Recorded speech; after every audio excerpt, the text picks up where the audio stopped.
Kerala story 2 part 2 আমি দেখছিলাম প্রিমিয়ামটা। তো দেখে বেশ ভালো লাগছিল। ইনস্টাগ্রাম থেকে শুরু করে প্রত্যেকটা জায়গায় এর চর্চাও দেখছিলাম বেশ।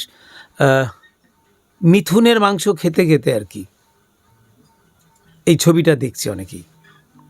তারা বলতে চাইছে, বা আমারও সেটা মতামত, ছবি মানে জাস্ট এন্টারটেনমেন্ট আর এন্টারটেনমেন্ট।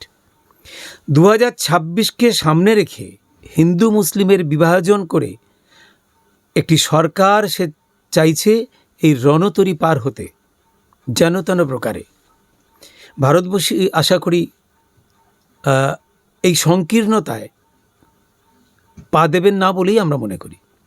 স্টোরির মধ্যে বলা হয়েছে কি, মূলত যেগুলোকে ফোকাস করা হয়েছে এখনো পর্যন্ত, তার ব্যাখ্যা একটু যদি দিই, তার মূল ব্যাখ্যা দাঁড়াচ্ছে যে 25 বছরের মধ্যে এই ভারতবর্ষকে মুসলিম কান্ট্রি হিসাবে গঠন করতে চাইছে এবং সেখানে মুসলিম শরিয়াত অর্থাৎ মুসলিম যে আইন সেইটা প্রণয়ন করে এই ভারতবর্ষটাকে মুসলিম কান্ট্রিতে রূপান্তরিত করতে চাইছে।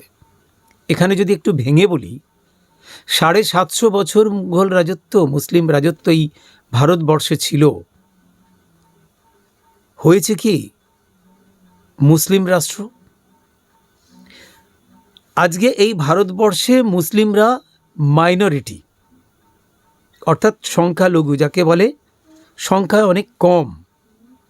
আজকে সেই চিন্তাভাবনা যদি মুসলিমদের থাকতো, সেই চেতনাবোধ বা সেই দৃষ্টান্ত গড়ার, তাহলে তো 750 বছরে অ্যানাদার মানে কাস্ট এই ভারতবর্ষে তো থাকার কথা নয়, তাই না? এইগুলো আমাদের মাথার মধ্যে ঢোকানো হচ্ছে শুধুমাত্র 2026কে ভোটটা সামনে রেখে। আমাদের কথা হচ্ছে এই ভারতবর্ষ নানা ভাষা, নানা মত, নানা পরিধানের দেশ। তাই এখানে এই একটা ছবি দিয়ে এই ভারতবর্ষকে উত্তপ্ত করার যে চেষ্টা, এটাকে সামনে রেখে, এটা নিছকই পাগলামো। আপনারা ছবি দেখুন, জাস্ট একটা ঘটে যাওয়া গল্প যদি মনে করেন। ইতিহাসের অনেক প্রেক্ষাপট রয়েছে। আপনারা জানেন যে এই ঘটনাটা ঘটা, যদি কোনো যে ঘটনাগুলো বলার চেষ্টা হয়েছে যে লাভ জেহাদ, এখন নতুন শব্দ, প্রেমের নাম হয়ে গেছে এখন লাভ জেহাদ, অর্থাৎ মুসলিম ছেলেদের আর কোনো কাজকাম নেই, তাদের একটাই প্রফেশন হবে যে হিন্দু বা অ্যানাদার কাস্টের মেয়েদেরকে একাধিক প্রেম করো, তাকে বিয়ে করে নিয়ে এসে তার স্বাধীনতায় হস্তক্ষেপ করে তাকে তার শরীরটাকে পয়সার বিনিময়ে বিক্রি করো, অর্থাৎ বেশ্যাবৃত্তির দিকে ঠেলে দাও। এটা যে মুসলিমদের দিকে আঙুল তোলা হয়েছে যে তারা এই ধরনের চিন্তা ভাবনার মধ্যে রয়েছে, যেটা আমার মনে হয় এটা ভারতবর্ষকে অনেক বেশি দুর্বল করছে। আর একটা জিনিস দেখছিলাম যে এতে বারবারই যেটা বলানোর চেষ্টা হচ্ছে ওই একই কথা, যে মুসলিম রাষ্ট্র,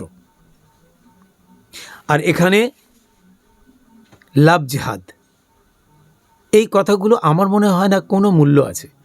ভারতবর্ষের গৌরবে রয়েছে। আমরা দেখেছি একটি সরকার আসার আগে পর্যন্ত এই ভারতবর্ষ কখনো ইনসিকিওর হয়নি। আজকে বিশেষ করে বেশ কিছু অন্য দেশ থেকে যারা ভারতবর্ষে চলে আসতে চাইছে, নানান গল্প শুনে আপনারা দেখেছেন আমাদের এই বর্তমান সরকার, তারা কিন্তু প্রত্যেকটা সময় তারাই বলছে যে আমরা এখানে ভীত সন্ত্রস্ত। কেন জানি না, কি কারণ জানি না, সেই দেশে আপনারা আসতে চাইছেন তাদের উপরে নির্ভর করে যারা নিজেরা দুর্বল।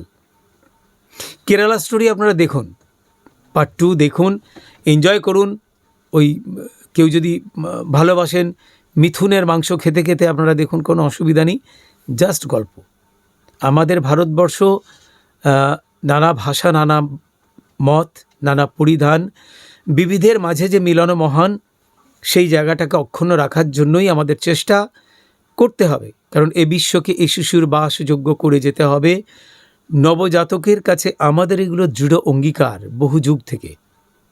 অশিক্ষিত অভব্য কিছু নেতা, স্বার্থান্বেষী কিছু নেতা স্বার্থান্বেষী পিশাচ কিছু প্রডিউসার, ডিরেক্টর, রাইটার বিক্ষিপ্ত ঘটনাগুলোকে ফিল্মের মাধ্যমে মানুষের কাছে প্রোডাক্ট হিসাবে বিক্রি করছে, প্যাকেজিং করে।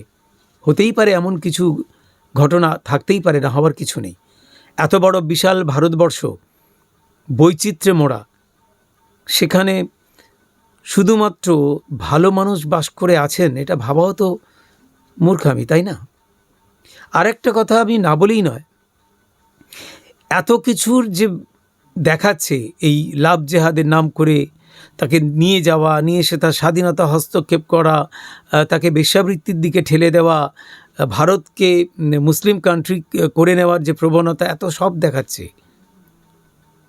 একটা স্টোরি, একটা সিনেমা, একটা গল্প, নিছকই গল্প, কল্পনার সাথে যারা যুক্ত, ভাবের কল্পনা। আমিও তো নিজে 12টা বছর এই ছবির জগতের একজন অ্যাসিস্ট্যান্ট ডিরেক্টর, একজন সফল না হলেও রাইটার, কল্পনা শক্তি, স্ক্রিপ্ট করা সব করেছি। ততক্ষণ মাথায় থাকে যতক্ষণ না গল্পটাকে আমাকে সাজাতে হয়, নানা ভিড় করা গল্প এনে জোড়া করতে হয় একটা দিককে ঠিক করার জন্য। আপনারা দেখুন না সিনেমা, কোনো অসুবিধা নেই, কিন্তু কখনো ভারতকে উত্তপ্ত করার চেষ্টা করবেন না। আমি দেখেছিলাম এর আগে কেরালা স্টোরি যখন হয়, আমি দেখেছিলাম ডিরেক্টর, ওর বউ হচ্ছে, ওনার স্ত্রী হচ্ছে পল্লবী যোশী। পল্লবী যোশীর বাবা, ঠাকুরদা, ঠাকুমা কংগ্রেসের হয়ে প্রচার করতেন, কংগ্রেসের হয়ে গান লিখতেন, মানে যেটা মানুষকে কী বলে, জীবনমুখী গান, যাকে মানুষকে কংগ্রেসের হয়ে উদ্বুদ্ধ করে, কংগ্রেসের জন্য যাতে তারা কাজ করতে পারে, কংগ্রেসের চিন্তাভাবনায় যাতে রাষ্ট্র গঠন করতে পারে। পল্লবী যোশীর নিজের সাক্ষাৎকার দেখছিলাম। তো এইগুলো আমার মনে হয় আপনার আবারও একবার রিপিট করে আমি শেষ করব, কারণ বেশি বড় হলে আপনারা দেখবেন না, এটা একদম সত্যি কথা। কেউই দেখেন, আমরাও হয়তো দেখি না, স্কিপ করে বেরিয়ে। সাবজেক্ট হচ্ছে 4টেতে সাবজেক্ট দেখানো হয়েছে। 25 বছরের মধ্যে ভারতকে মুসলিম রাষ্ট্র গঠন করার চিন্তাভাবনা, যেটা 750 বছরেও পারেনি।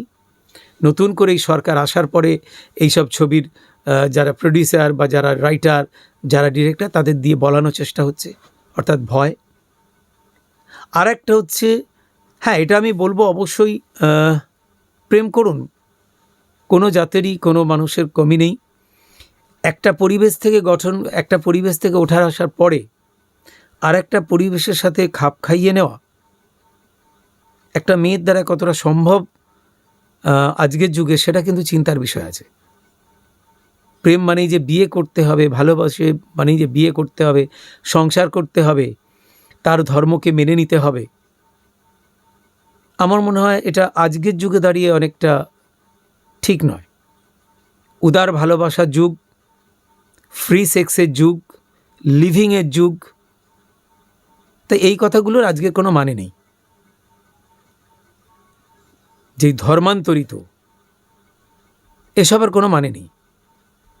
আর নিজেদের কাস্টের মধ্যেই প্রচুর ছেলে মেয়ে রয়েছে, বন্ধুত্ব থাক না, ভালোবাসা থাক, ভারতবাসী হিসাবে, প্রতিবেশী হিসাবে। আর কটাই বা হিন্দু মুসলিম বিয়ে অ্যাফেয়ার হয়, এগুলো তো একদম দেখবেন গনে, এটা একদম মানে সেই লিখিত থাকে, যে বলে না ঈশ্বর লিখে দেয়।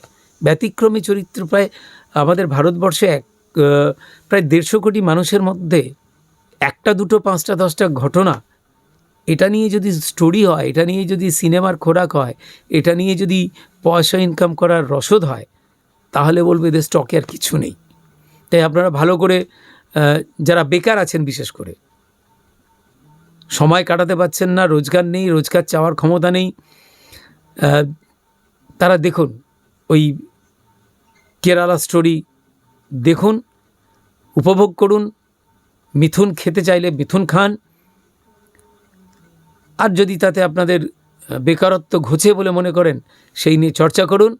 আর না হলে একটি বিশেষ কোনো নেতাদের অঙ্গুলি হেলনিতে বেরিয়ে পড়ুন সাম্প্রদায়িকতায় মারপিট করার জন্য। যারা লুটার, তারা লুটে বেরিয়ে যাচ্ছে এই ভারতবাসীর, প্রত্যেকটা ভারতবাসীর পকেটের ট্যাক্সের নাম করে। যে টাকা নিয়ে বিদেশে গিয়ে ফুর্তি করছে। আমাদের সরকার সেখানে নীরব, শুধু আমাদের মধ্যে লড়াই বাঁধিয়ে দিয়ে, আমাদের মধ্যে হিংসা বাড়িয়ে দিয়ে এই ভোটের রণতরীতে পার হয়ে মাসনাদে বসবে। আপনারা বলুন তো, এই মাসনাদগুলো চালাচ্ছে কজন অন্য ধর্মের আছে? প্রধানমন্ত্রী, মুখ্যমন্ত্রী, যারা মেন টপ লিডার, সবাই তো ম্যাক্সিমাম আমরা জানি হিন্দু সম্প্রদায়ের মানুষই, যারা মেজরিটি পার্সন। তাহলে এত ইনসিকিওর কেন? প্রশ্ন রাখলাম। ভালো থাকবেন, আবার দেখা হবে।